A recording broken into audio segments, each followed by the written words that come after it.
Today we are going to discuss another important amendment to the Indian Constitution, that is 52nd Amendment Act of 1985.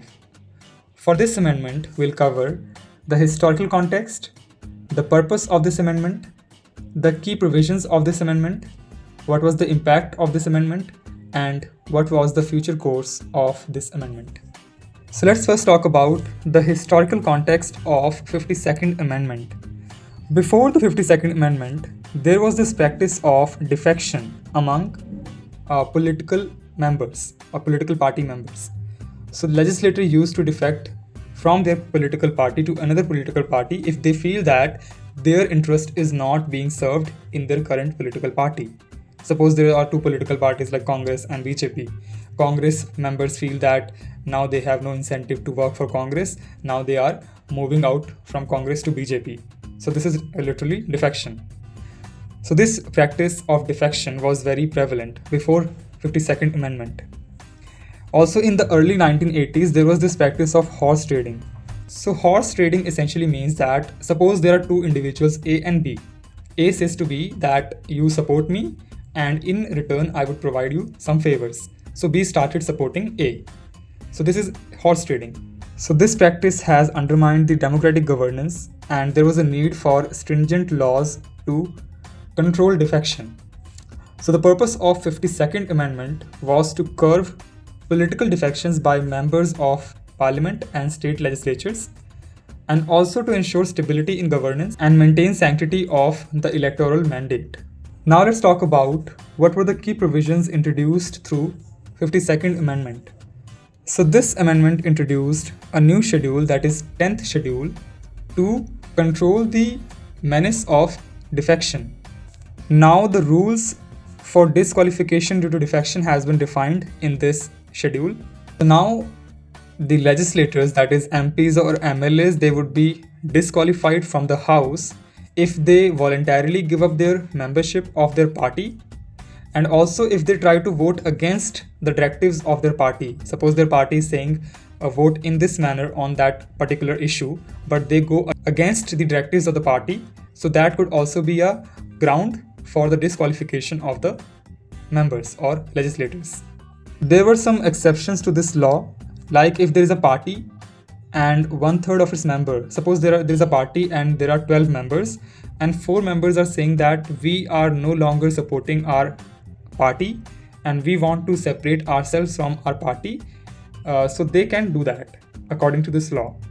But due to 91st Amendment Act of 2003, this provision has been removed. Now any split within the party is not allowed.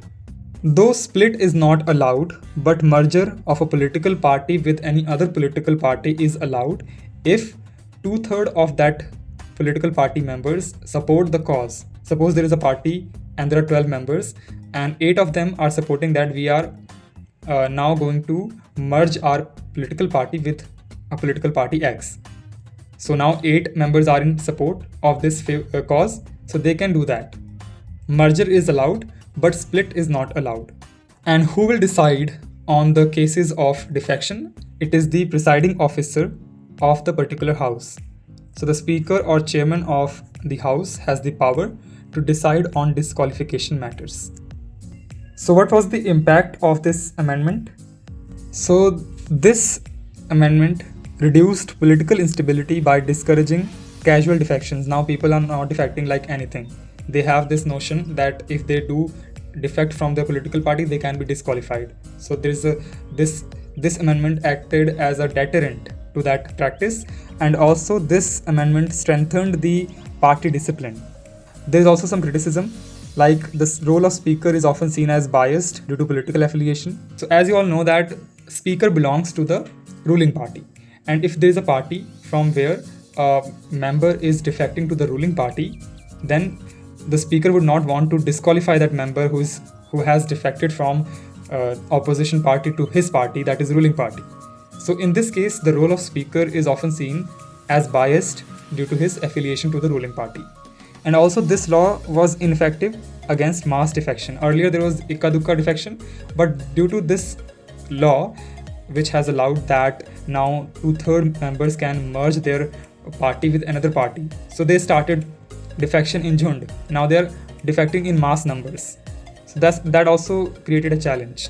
Future course of this amendment was that in 2003 there was 91st amendment, and that amendment amended this anti-defection law to tighten the measures for splits.